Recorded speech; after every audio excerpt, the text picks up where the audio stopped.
That must have been a hell of a ride. Coming down White Horse Hill and must have had a runaway or fell asleep. Wow, that's crazy. Yeah, I've driven that truck before. Wow. Sure hope the guy was okay, man. That's crazy.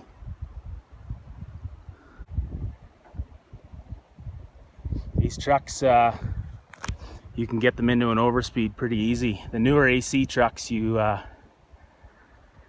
really hard to get into an overspeed. But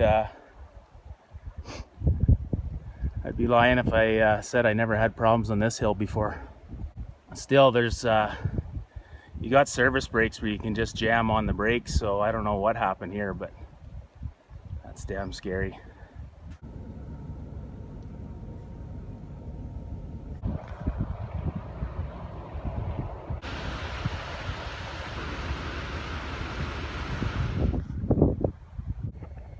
Must have been a scary ride.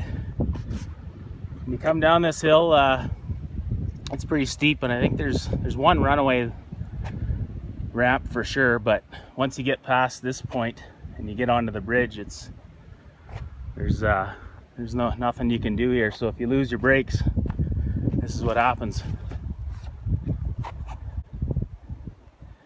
Probably got into a runaway and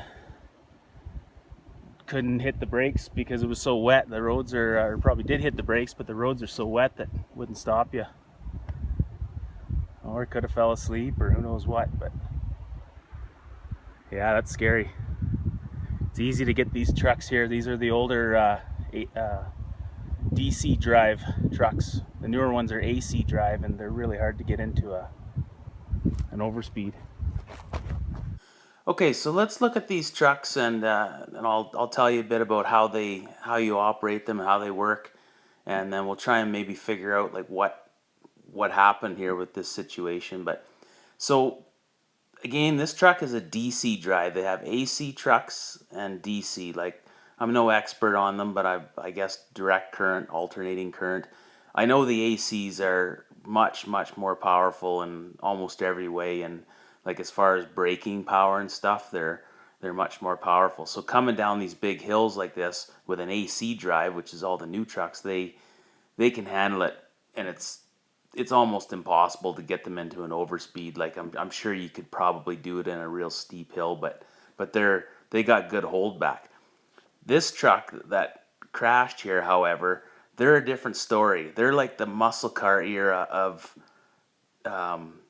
haul trucks, if you want to look at it that way. Like, these are older trucks, and like they still have horsepower wise and stuff. That's all similar, but they're just not strong in the brakes when it comes to big steep hills and heavy loads. And so the way it works is when you're coming up to this hill, this hill has 2 runaway ramps. So you got a few options if you lose your brakes, right? So on these trucks, they got the dynamics and they got the service brakes. So your dynamics are like, it's not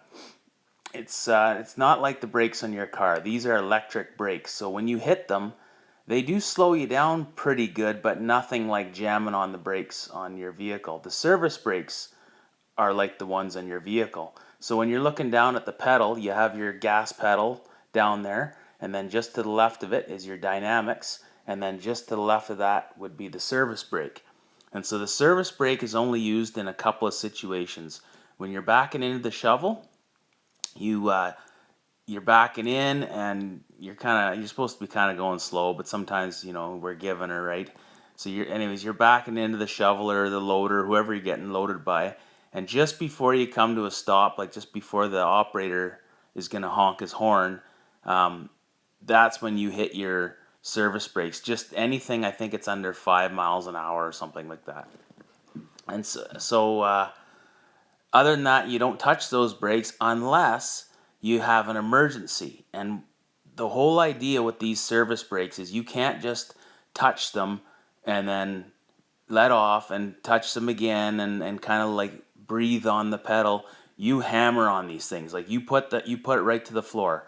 because the way these are, they're just like a big disc. They're just like your truck or your car. They're just supersized, you know, they're huge. So you got this great big rotor, and then you got a caliper with your brake pads that's clamping on this rotor. And so these trucks are so big. I mean, they're 250 tons empty, and then, you know, they haul a 250 to, you know, 290 tons, something like that. So if you just ride the brakes like you would in your car, it burns these brake pads off in like a few seconds, and then you're really screwed. Now you've got nothing, and the only option you have is to crash the truck or hit a runaway ramp, right? And so, like the trucks, these trucks, they're a diesel engine, and they're powering a big electric generator, and that's what drives the truck. Like that's what propels it, and that's also what brakes it. So that's where the electric brakes come in. And then they have these big grid boxes, I think they call them, and it kind of dissipates the heat to whatever from the electric braking system. I don't totally know how it all works, but anyway, they just scream. Like when you're coming down a hill and you hit the brakes, like they're just screaming at you, right?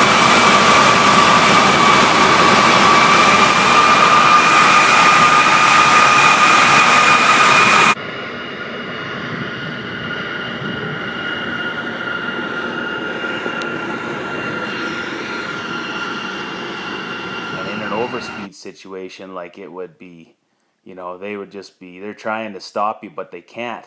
And so yeah, so he's coming. Let's just figure out what, you know, could have happened with this guy. Let's just pretend that he's coming up, and how it would go. So you come up to this hill, and you've got a, you know, it's probably takes you about, I wouldn't say 5 minutes, probably like, you know, probably about three minutes to the bottom. So it's a long enough hill, and so he's loaded up. He's got coal on because when we have coal trucks at that mine, but they also use some of the other the rock trucks, the haul trucks.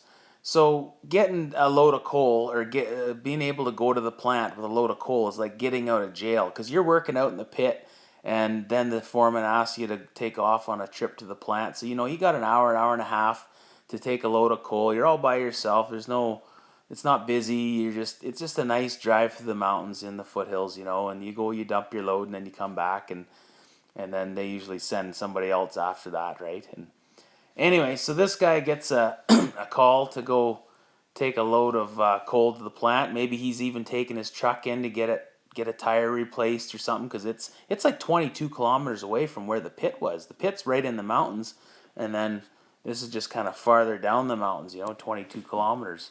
I don't know what that is in miles, but anyway, so he's coming up to the hill now. So what you're supposed to do is you're supposed to get into your dynamics first and just make sure that they're actually working. Because a lot of times your dynamics fail. Like it's not totally uncommon to lose your dynamics. And when that happens, then you have to hammer on your service brakes, you know, right then and there.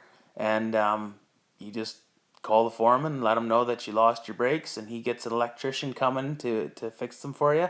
Plus, they send a mechanic to come and inspect your service brakes to make sure they're not burnt off. Because if they don't come and look at them, well, if you have another emergency, you might not have a backup plan, you know. So this guy's coming up to this big steep hill, and he should have got into his brakes first. Now this was a new driver, right? So I don't think he had a lot of experience. Only a few months he had been there. Like he should have known by now. Pretty good idea how to drive, but some guys, it takes them a long time before they really pick up on it, you know. And so he comes up to the hill, and he started coming down, and we're just going to assume that he didn't have a medical emergency. Let's just assume that he did get in an actual runaway. So what would have happened is these trucks are going about, I think it's about 42 kilometers an hour is where the electric brakes will kick in automatically, and they'll try to slow you down. And so you're always trying to keep it just under that speed, because it feels slow when you're driving them, right? So you're trying to like, and if you just hold it to the floor, it'll just keep kicking out. It'll go until it hits 42, and then it'll kick out, and the brakes will apply, and you know, and so you're always just trying to keep it under that speed. Now he maybe was going close to that 42 kilometers an hour, came up to the top of the hill, maybe he started going down, and then by the time he tried to slow down, he was already at his max speed. Well, now these brakes, the hill's steep enough that it can't slow him down. So now you just hear the brakes. You know, basically they're screaming and they're trying to stop you, but they can't. They just can't do it. They're not powerful enough. And this is the problem with the DC drives. Well, it's not really a problem as long as you stay under your speed, right? You just gotta really keep your speed low. And so he's in this runaway, and he's probably starting to panic at this point. And he's got a couple options now. He can just slam on the brakes and end it right there. If the roads are wet, he might do a bunch of 360s or something, but it will stop.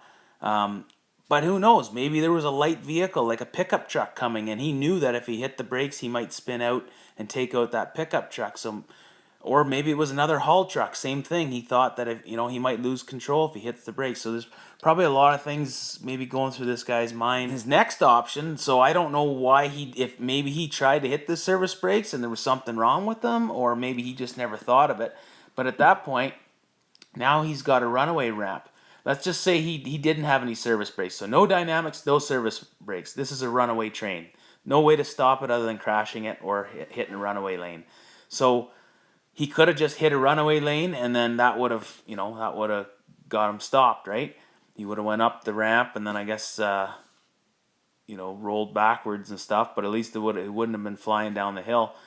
So anyways, this guy went past the first runaway ramp, and then somehow went past the second runaway ramp. And now he's flying down towards the bridge. There's a campground down there. Like, it's a dangerous spot to have a wreck, right? I don't know. He was probably doing, I'm going to guess, he was probably doing like 90 or 95 kilometers an hour, I bet you, by the time he hit that bridge, which would just absolutely be crazy in one of those trucks. And then trying to take the corner, like, there's just no way, right? So, yeah, so I don't know what happened. I don't know. Like I don't want to judge because I wasn't there. But, overspeeds do happen. It's not the first, and probably was. Well, maybe it was the last time at that mine, because that mine shut down like a year after that. I think it was. That mine is down now, and it's shut down. They're reclaiming it. They've mined most of the coal out of it and stuff. But yeah, so scary ride. This guy actually ended up surviving it. I heard he was shaken up pretty good. Obviously, he probably had to change his shorts after that one. Didn't hear what his injuries were, but he did survive. So at the end of the day, I guess that's all that matters. So anyway, hope you enjoyed the video, and we'll catch you on the next one.